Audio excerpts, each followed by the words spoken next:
100% नहीं, ਬਿਲਕੁਲ ਵੀ ਨਹੀਂ, ਨੇੜੇ ਤੇੜੇ ਵੀ ਨਹੀਂ, ਬਿਕੋਜ਼ ਇੱਥੇ ਫੈਡਰਲ ਢਾਂਚੇ ਦੀ ਗੱਲ ਨਹੀਂ ਹੈ ਜੀ। ਇੱਥੇ ਸੈਂਟਰ ਤੇ ਸਟੇਟ ਦੇ ਰਿਲੇਸ਼ਨ ਦੀ ਗੱਲ ਨਹੀਂ ਹੈ, ਇੱਥੇ ਸਿੰਪਲ ਜੀ ਗੱਲ ਹੈ ਵੀ ਯੂਜੀਸੀ ਸਟੇਟ ਤਾਂ ਇਹ ਕਹਿ ਰਹੀ ਹੈ ਨਾ ਕਿ ਸੈਂਟਰ ਰਾਜਪਾਲ ਦੇ ਥਰੂ ਇੰਟਰਫੇਰੈਂਸ ਕਰ ਰਿਹਾ ਹੈ, ਤਾਂ ਫਿਰ ਤਾਂ ਫੈਡਰਲ ਸਿਸਟਮ ਦੇ ਉੱਪਰ ਕੁਐਸਚਨ ਮਾਰਕ ਹੋ ਗਿਆ ਨਾ। ਇਹਦੇ ਵਿੱਚ ਮੈਂ ਐਗਜ਼ੈਕਟਲੀ ਉਹੀ ਕਹਿ ਰਿਹਾ, ਸੈਂਟਰ ਤੇ ਸਟੇਟ ਦੀ ਗੱਲ ਨਹੀਂ ਹੈ ਗੌਰਵ ਜੀ, ਇੱਥੇ ਗੱਲ ਸਿੰਪਲ ਹੈ, ਯੂਜੀਸੀ ਨਾਰਮ ਨੂੰ ਫੋਲੋ ਕਰ ਲਓ, simple is that.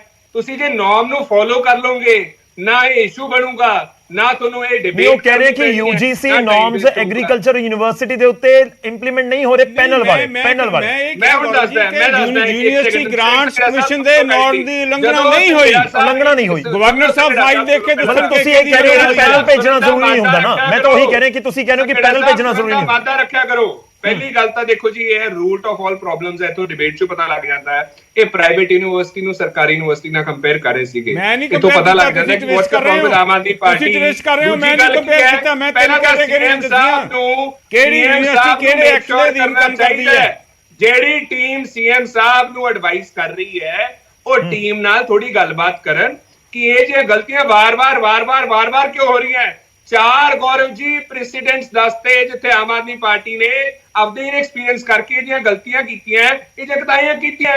So Aam Aadmi party make sure ਕਰੇ ਇਹਦੇ ਕੋਲ ਐਸੀ ਟੀਮ ਹੋਵੇ ਜਿਹਨੂੰ ਪਤਾ ਹੋਵੇ ਕਿ ਸਿਸਟਮ ਕਿਵੇਂ ਚੱਲਦਾ, ਪ੍ਰੋਸੀਜਰ ਕਿਵੇਂ ਫੋਲੋ ਹੁੰਦਾ, ਨੋਰਮਸ ਕੀ ਹੈ, ਲਾਅ ਕੀ ਹੈ। ਹੁਣ ਅਸੀਂ ਕੀ ਕਹਿ ਰਹੇ ਹਾਂ, ਜੋ ਅਸੀਂ ਕਹਿ ਰਹੇ ਹਾਂ ਉਹਦੇ ਲਈ ਪ੍ਰੈਸੀਡੈਂਟ ਵੀ ਹੈ, ਸੁਪਰੀਮ ਕੋਰਟ ਵੀ ਕਹਿ ਰਿਹਾ ਹੈ, ਉਹਦੇ ਲਈ ਪ੍ਰਾਵਧਾਨ ਵੀ ਹੈ, ਯੂਜੀਸੀ ਵੀ ਕਹਿ ਰਹੀ ਹੈ, ਲੇਕਿਨ ਆਮ ਆਦਮੀ ਪਾਰਟੀ ਦੇ ਕੋਲ ਕੋਈ ਬੈਕਿੰਗ ਹੈ ਗੌਰਵ ਜੀ?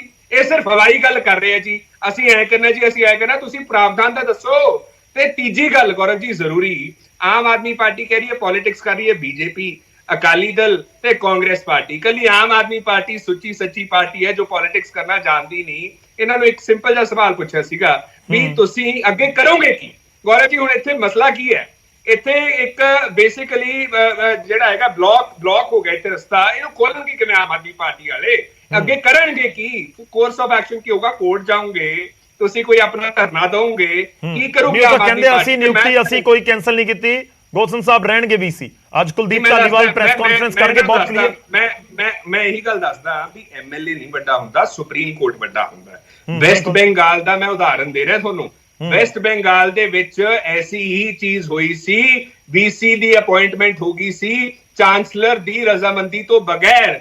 ਉਸ ਜਿਹੜੀ ਵੀਸੀ ਦੀ ਅਪਾਇੰਟਮੈਂਟ ਸੀ ਉਹਨੂੰ ਖਾਰਜ ਕਰ ਦਿੱਤਾ ਸੀਗਾ ਆਨਰੇਬਲ ਸੁਪਰੀਮ ਕੋਰਟ ਨੇ। ਸੋ ਮੈਂ ਚੈਲੰਜ ਕਰਦਾ ਆਮ ਆਦਮੀ ਪਾਰਟੀ ਨੂੰ ਵੀ ਜਾਓ ਤੁਸੀਂ ਕੋਰਟ ਜਾਓ ਤੇ ਤੁਹਾਨੂੰ ਆਪੇ ਪਤਾ ਲੱਗ ਜਾਊਗਾ ਵੀ ਤੁਸੀਂ ਕਿੰਨੇ ਕੁ ਪਾਣੀ ਚੋਂ। ਤੇ ਜਿੱਥੋਂ ਤੱਕ ਸੰਘੇੜਾ ਸਾਹਿਬ ਦੀ ਗੱਲ ਸੀ ਨਾ, ਜਿਹੜਾ ਆਪਣਾ ਤੰਜ ਕਸਣ ਦੀ ਕੋਸ਼ਿਸ਼ ਕਰਦੇ, ਯਾਦ ਕਰ ਲਿਆ ਕਰਨ ਵੀ ਕੇਜਰੀਵਾਲ ਸਾਹਿਬ ਨੇ ਮਾਫੀ ਮੰਗੀ ਸੀ ਇਲਜ਼ਾਮ ਲਾ ਕੇ।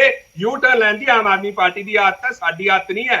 ਅਸੀਂ ਜੋ ਸਟੈਂਡ ਲੈਂਦੇ ਉਹਦੇ ਨਾਲ ਖੜਦੇ ਹਾਂ। ਤੇ ਤੀਜੀ ਗੱਲ, ਸੀਐਮ ਸਾਹਿਬ ਨੇ ਤੀਜੀ ਗੱਲ, ਚੌਥੀ ਗੱਲ, ਕਿਸੇ ਰੈਲੇਵੈਂਟ ਪੁਆਇੰਟ ਦਾ ਜਵਾਬ ਦਿੱਤਾ ਤੁਸੀਂ। ਦੱਸੋ ਕਿਹੜੇ ਨਾਰਮ ਦੀ ਉਲੰਘਣਾ ਹੋਈ ਹੈ? ਮੈਂ ਤਾਂ ਤੁਹਾਨੂੰ ਕਹਿ ਰਿਹਾ ਪੰਜਾਬ ਦੇ ਲੋਕ, ਤੁਸੀਂ ਐਵੇਂ ਕਦੇ ਫਲਾਣੇ ਨੇ ਮਾਫੀ ਮੰਗੀ ਸੀ, ਕਦੇ ਉਹਨੇ ਮਾਫੀ ਮੰਗੀ ਸੀ। ਠੀਕ ਹੈ, ਚਲੋ ਤੁਸੀਂ ਨੀਵੀਂ ਪਾ ਕੇ ਤੁਹਾਡੇ 70% ਬੰਦੇ ਬੀਜੇਪੀ ਦੇ ਅੰਦਰ ਨੂੰ ਜਿੱਦਾਂ ਖੁੱਡੇ ਕਰੀ ਜਾਣਾ, ਖੁੱਡੇ ਚ ਵੜ ਜਾਂਦੇ ਆ ਸਾਰੇ ਬੀਜੇਪੀ ਵੱਲ ਨੂੰ ਤੁਰੇ ਹੋਏ ਹੋ। ਸਾਨੂੰ ਮਾਫੀ ਦੱਸੀ ਜਾਂਦੇ ਹੋ।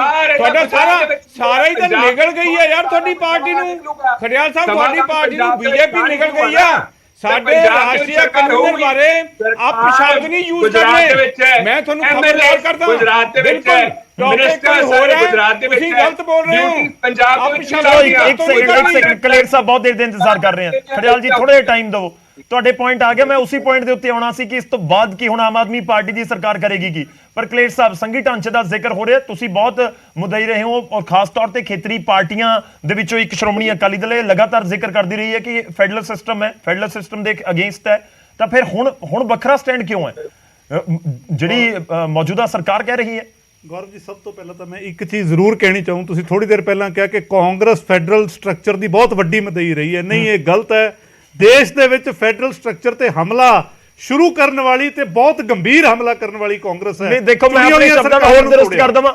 ਮੈਨੂੰ ਲੱਗਦਾ ਕਿ ਜਦੋਂ ਕੋਈ ਆਪੋਜੀਸ਼ਨ ਦੇ ਵਿੱਚ ਹੁੰਦਾ, ਸੈਂਟਰ 'ਚ ਨਾ ਹੋਵੇ, ਤਾਂ ਉਸ ਸਮੇਂ ਉਹਨਾਂ ਨੂੰ ਫੈਡਰਲ ਸਿਸਟਮ ਸਭ ਨੂੰ ਯਾਦ ਰਹਿੰਦਾ, ਉਹ ਕੋਈ ਵੀ ਪੋਲੀਟੀਕਲ ਪਾਰਟੀ ਹੋਵੇ। ਮੈਂ ਫਿਰ ਦੂਜੀ ਗੱਲ ਤੇ ਆ ਜਾਣਾ, ਜਿੱਥੇ ਸ਼੍ਰੋਮਣੀ ਅਕਾਲੀ ਦਲ ਹੈ, ਸ਼੍ਰੋਮਣੀ ਅਕਾਲੀ ਦਲ ਫੈਡਰਲ ਸਿਸਟਮ ਦਾ ਮਦਈ ਹੈ। ਔਰ ਅਸੀਂ ਅੱਗੇ ਵੀ ਆਬਜੈਕਟ ਕੀਤਾ ਜਦੋਂ ਗਵਰਨਰ ਸਾਹਿਬ ਨੇ ਆ ਕੇ ਪੰਜਾਬ ਦੇ ਬਾਰਡਰ ਜ਼ਿਲ੍ਹਿਆਂ ਦੇ ਵਿੱਚ ਜਾ ਕੇ ਸੰਗਤ ਦਰਸ਼ਨ ਕੀਤੇ ਸੀ। ਸ਼੍ਰੋਮਣੀ ਅਕਾਲੀ ਦਲ ਨੇ ਬਹੁਤ ਸਟਰੋਂਗਲੀ ਉਸ ਗੱਲ ਨੂੰ ਆਬਜੈਕਟ ਕੀਤਾ ਸੀ ਕਿ ਗਵਰਨਰ ਸਾਹਿਬ ਨੂੰ ਨਹੀਂ ਕਰਨਾ ਚਾਹੀਦਾ। ਜਦੋਂ ਆਮ ਆਦਮੀ ਪਾਰਟੀ ਨੇ ਚੰਡੀਗੜ੍ਹ ਨੂੰ ਕੰਪਰੋਮਾਈਜ਼ ਕੀਤਾ, ਕੇਂਦਰ ਸਰਕਾਰ ਨੇ ਉਰੇ ਆ ਕੇ ਚੰਡੀਗੜ੍ਹ ਦੇ ਵਿੱਚ ਯੂਟੀ ਕੈਡਰ ਲਾਇਆ, ਸ਼੍ਰੋਮਣੀ ਅਕਾਲੀ ਦਲ ਨੇ ਉਹਨੂੰ ਆਬਜੈਕਟ ਕੀਤਾ। BMC ਦੇ ਵਿੱਚ ਜਦੋਂ ਉਹ ਕੀਤਾ ਉਦੋਂ ਸ਼੍ਰੋਮਣੀ ਅਕਾਲੀ ਦਲ ਨੇ ਆਬਜੈਕਟ ਕੀਤਾ। ਸੰਘੀ ਢਾਂਚੇ ਨੂੰ ਜਦੋਂ ਸੱਟ ਮਾਰਨਗੇ ਆਬਜੈਕਟ ਕਰਾਂਗੇ। ਪਰ ਅੱਜ ਸਵਾਲ ਹੈ ਆਮ ਆਦਮੀ ਪਾਰਟੀ ਦੀ ਗਲਤੀਆਂ ਦਾ, ਅੱਜ ਸਵਾਲ ਹੈ ਆਮ ਆਦਮੀ ਪਾਰਟੀ ਦੀ ਚਤਰਾਈਆਂ ਦਾ।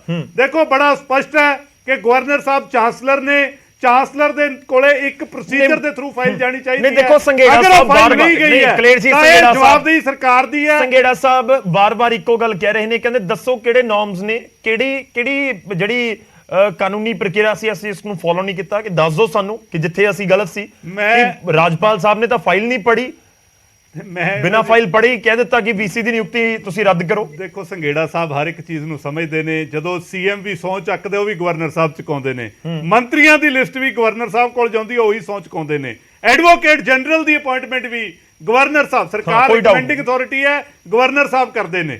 ਸੋ ਇਹ ਸਾਰਾ ਕੁਝ ਬਿਲਕੁਲ ਸਪਸ਼ਟ ਹੈ। ਔਰ ਜਿਹੜੀਆਂ ਯੂਨੀਵਰਸਿਟੀਆਂ ਨੇ, ਮੈਂ ਫੇਰ ਰਿਪੀਟ ਕਰਦੇ ਹਾਂ ਕਿ ਇਹਦੇ ਚਾਂਸਲਰ ਗਵਰਨਰ ਸਾਹਿਬ ਨੇ।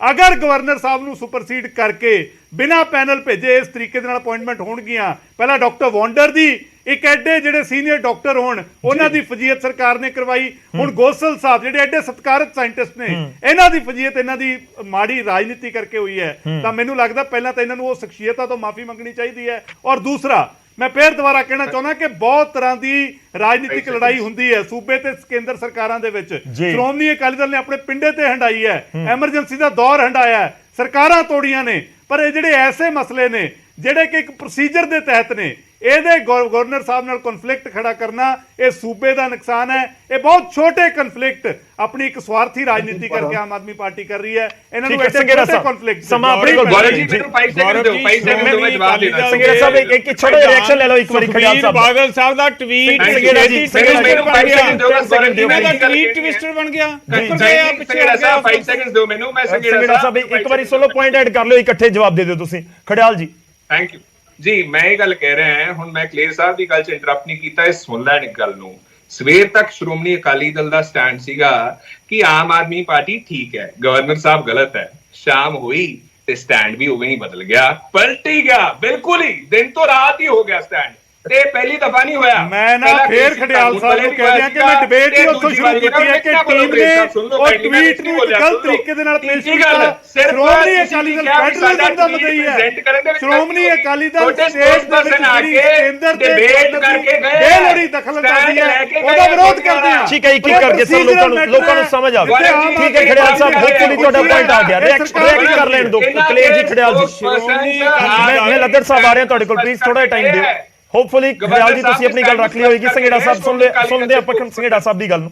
ਸੰਘੇੜਾ ਸਾਹਿਬ, ਸ਼੍ਰੋਮਣੀ ਅਕਾਲੀ ਦਲ ਕਿਸੇ ਵੇਲੇ ਫੈਡਰਲਿਜ਼ਮ ਦਾ ਮੁਦਈ ਸੀਗਾ, ਜਿਸ ਤਰ੍ਹਾਂ ਕਲੇਰ ਸਾਹਿਬ ਕਹਿ ਰਹੇ ਆ। ਬਹੁਤ ਇਹਨਾਂ ਨੇ ਆਪਣੇ ਉਹ ਨਹੀਂ ਰਿਹਾ ਸ਼੍ਰੋਮਣੀ ਅਕਾਲੀ ਦਲ, ਅਸੂਲ ਛੱਡ ਗਿਆ ਨਾ। ਕਹਿੰਦੇ ਅਸੂਲਾਂ ਵਾਲੀ ਪਾਰਟੀ ਆ, ਅਸੂਲਾਂ ਵਾਲੀ ਪਾਰਟੀ ਸੀਗੀ ਕਿਸੇ ਵੇਲੇ, ਅਸੂਲ ਛੱਡ ਗਏ। ਇਸੇ ਹੀ ਕਰਕੇ ਇਹਨਾਂ ਨੂੰ ਲੋਕ ਛੱਡ ਗਏ, ਇਸੇ ਕਰਕੇ ਇਹਨਾਂ ਨੂੰ ਵੋਟਰ ਛੱਡ ਗਏ। ਅੱਜ ਦੀ ਤਾਜ਼ਾ ਐਗਜ਼ਾਮਪਲ ਹੈ ਇਹਨਾਂ ਦਾ ਟਵੀਟ, ਜੋ ਸਵੇਰੇ ਟਵੀਟ ਸੀਗਾ ਉਹ ਸ਼ਾਮ ਤੱਕ ਟਵਿਸਟਰ ਬਣ ਗਿਆ, ਬਿਲਕੁਲ ਹੀ ਦੂਜੇ ਪਾਸੇ ਹੋ ਗਏ। ਗਵਰਨਰ ਸਾਹਿਬ ਦੀ ਸਾਈਡ ਲੈਣ ਲੱਗ ਗਏ ਬੜੇ ਵਧੀਆ ਤਰੀਕੇ ਨਾਲ। ਗਵਰਨਰ ਸਾਹਿਬ ਨੇ ਜਿਹੜੀ ਗਲਤ ਚਿੱਠੀ ਕੱਢੀ ਆ, ਅਸੀਂ ਤਾਂ ਬੇਨਤੀ ਕਰਦੇ ਹਾਂ ਕਿ ਉਹ ਵਾਪਸ ਲੈ ਲਓ, ਸਾਰਾ ਮੁੱਦਾ ਹੀ ਖਤਮ ਹੈ। ਕਿਉਂਕਿ ਉਹਦੇ ਵਿੱਚ ਕੋਈ ਹੈ ਹੀ ਨਹੀਂ, there is no meat in it, ਕੋਈ ਉਹਦੇ ਵਿੱਚ ਸੱਚਾਈ ਨਹੀਂ ਹੈ। ਨਿਯੁਕਤੀ ਸਹੀ ਹੋਈ ਆ, ਮੈਰਿਟ ਤੇ ਹੋਈ ਆ, ਤੇ ਉਹਦੇ 'ਚ ਇਹ ਚਿੱਠੀ ਪਾ ਕੇ ਇੱਕ ਉਸੇ ਤਰ੍ਹਾਂ ਹੀ ਜਿੱਦਾਂ ਕੋਈ ਟੁੱਟੀ ਜਿਹੀ ਸ਼ਿਕਾਇਤ ਕੋਈ ਪਾ ਦਿੰਦਾ ਹੁੰਦਾ, ਉਦਾਂ ਕਰਕੇ ਇਹਦੇ ਨਾਲ ਗਵਰਨਰ ਸਾਹਿਬ ਦੇ ਅਹੁਦੇ ਨੂੰ ਮਰਿਆਦਾ ਨੂੰ ਢਾਹ ਲੱਗੀ ਹੈ। ਸਰ ਉਹ ਦੱਸੋ ਕਰੋਗੇ ਕੀ?